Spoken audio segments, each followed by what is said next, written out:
आप सभी मेरे प्रिय साथियों को मेरा सादर जय सुवलदेव, जय भीम, नमो बुधाय। साथियों, मैं अवधेश कुमार राजभर, सुवलदेव भारतीय समाज पार्टी के पूर्व विधानसभा अध्यक्ष रसड़ा, वर्तमान जिला मीडिया प्रभारी बलिया। साथियों, मेरे साथ एक ऐसा घटना घटा कि जो मैं उसी दिन से बड़ी आहत में हूँ। बता दूं कि 16 तारीख को यानी 16 फरवरी को मैं अपने ग्राम सभा के एक जमीनी विवाद को लेकर गया था रसड़ा थाने में, जहां पे एक अशोक कुमार शुक्ला जी मिलते हैं, जो बताया जा रहा है कि एसआई है, वो उत्तरी चौकी के इंचार्ज हैं। उन्होंने हमसे मिला और कहा कि ये मामला कहाँ का है। हमने बताया कि सर यहाँ का मामला है। पूछे क्या बात है, तो हमने बताया कि ऐसी ऐसी बात है, जमीनी विवाद है। तो उन्होंने कहा कि अरे कुछ खर्चा करवा दो, खर्चा दिलवा देंगे तो हम बात करते हैं, दबाव बनाकर वहाँ पे उनका काम घर जुड़वा दिया जाएगा। हमने कहा कि सर देखिए, हम खर्चा दिलवा नहीं पाएंगे, क्योंकि हम एक ईमानदार सुवलदेव भारतीय समाज पार्टी के सिपाही हैं। हम पैसा लेते देते नहीं हैं। जो कि हम चाह रहे हैं कि हमारा जो गांव का समस्या है, जमीनी विवाद है, उसका सही निस्तारण हो जाए। हम पैसा के लिए नहीं कह पाएंगे उन लोगों से, ना दिलवा पाएंगे। उन्होंने कुछ बोला नहीं। आगे मैं आकर गांधी पार्क में इधर बैठ गए, चाय पीने लगे इधर रोड पे जो है। उसके बाद मामला को दोनों पक्ष बैठकर आपस में बात होने लगी। एसआई अमरजीत यादव जी के बीच में दोनों पक्ष बैठकर आपस में ये लिखा गया कि जब तक कोई सुनवाई नहीं हो रही है, जब तक कोई फैसला नहीं होगा, तो उस जमीन पे कोई कार्य नहीं होगा। उस दौरान हम लोग वहाँ से आने लगे। मेरी गाड़ी राइडर, टीवीएस राइडर मेरी नगर पालिका के गेट पे खड़ी थी। थाने के बगल में नगर पालिका का ऑफिस है, वहाँ पे मेरी गाड़ी 1.5-2 घंटा खड़ी है। वहाँ पे सीसीटीवी कैमरा खोलकर देखा जा सकता है कि मेरी गाड़ी वहीं खड़ी है। मेरी गाड़ी में हेलमेट भी लगा हुआ है, और जब मैं वहाँ से जाता हूँ तो हेलमेट पहनता हूँ और वहाँ से बैठकर आता हूँ।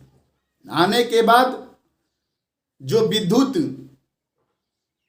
विभाग का जो ऑफिस है, वहाँ पे उस बगल में गेट के पास में अशोक कुमार शुक्ला जी खड़ा रहते हैं और मेरी गाड़ी का जो है कि रोकते हैं, हैंडल पकड़ते हैं। हैंडल पकड़ने के बाद चाबी छीनने का काम करते हैं। चाबी छीनने का मैं विरोध करता हूं कि सर चाबी क्यों छीन रहे हैं, आखिर मेरी गलती क्या है। तो उन्होंने कुछ बोला नहीं, क्योंकि उनको नगवार मेरी बात यही लगी थी कि सर हम दिलवा नहीं पाएंगे। उन्होंने मेरी चाबी जबरदस्ती छीनने लगा। हमने उसका विरोध किया। विरोध करने के बाद जबरदस्ती से उस गाड़ी की चाबी छीनकर उन्होंने अपने से ही चलाकर थाने में लेकर गए, जो कि मैं वहाँ का फ़ोटो भी खींचा हूँ। अगर मेरी गाड़ी रॉन्ग साइड से भी मैं हूँ तो भी मैं खींचा हूँ। मेरे पास ड्राइवरी लाइसेंस है, मेरी गाड़ी का पूरी कागजात है, मेरे सर में हेलमेट है, मेरे पैर में जूता है। किस बात पे उन्होंने मेरी गाड़ी को थाने में ले गए। उसके बाद जब मैं उनसे मिला और बोला कि सर मेरी चाबी दे दीजिए, मुझे लेट हो रहा है, मुझे घर जाना है, तो उन्होंने नहीं दिया, बोला कि सीज हो गया है। और मैं थाने में गया। कुछ देर के बाद देखा तो वहाँ पे वास्तव में गाड़ी पे लिखा गया सीज, दिनांक 16/2/23। तो मेरी गाड़ी सीज कर दी गई, यानी 10 मिनट में मेरी गाड़ी को सीज कर दी गई। जैसे लगता है कोई मैं या गाड़ी में चुरा कर ला रहा हूं, या मैं कोई ऐसा मेरे पास में कुछ ऐसा चीज वो पकड़ लिए हैं कि जो मेरी गाड़ी को सीज कर दिए हैं।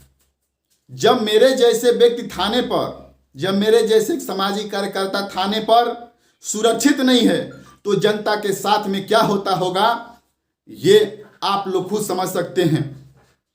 ये सरकार में इस तरह की रवैया पुलिस प्रशासन की है कि एक सम्मानित व्यक्ति थाने पर जा रहा है, अपने गांव की समस्या लेकर जा रहा है, उसके साथ ऐसे व्यवहार किया जा रहा है, उसके साथ इस तरह से व्यवहार करके उसको आहत किया जा रहा है। मैं उस दिन से बड़ी चिंतित हूं। चिंतित इसलिए हूं कि सामाजिक कार्यकर्ता हूं। मैं जनता की बात, समाज की बात, पीड़ित लोगों की समस्याओं को लेकर थाने पर आखिर में हम लोग कैसे जाएंगे, किस तरह से हम लोग की सुनवाई होगी।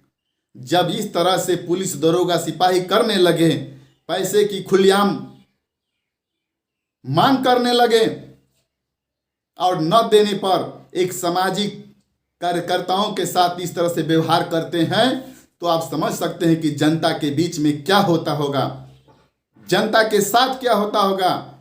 यही सोचने का विषय है। साथियों, मैं दिनांक 17 तारीख को महोदय एसपी बलिया को पत्रक लिख कर दिया हूं। अभी तक कोई कार्रवाई नहीं हुई। आज दिनांक 25 तारीख है।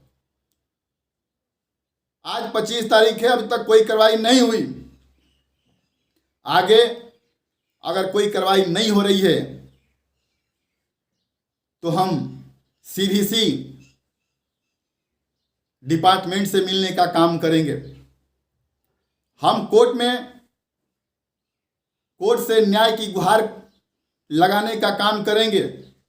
और मैं चाहूँगा आप सभी साथियों से, आप सभी देशवासियों से, आप सभी देश के भविष्य नौजवान साथियों से, माताएं बहनों से कि जागो।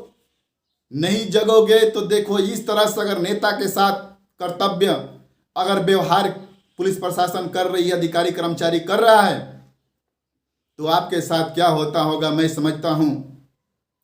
आप लोगों की आशीर्वाद की जरूरत है, आप लोगों का साथ का जरूरत है। अगर आप लोग मेरा साथ देंगे, अगर आप लोग मेरे कदम से कदम मिलाकर चलने का काम करेंगे, निश्चित रूप से इंसाफ मिलेगा।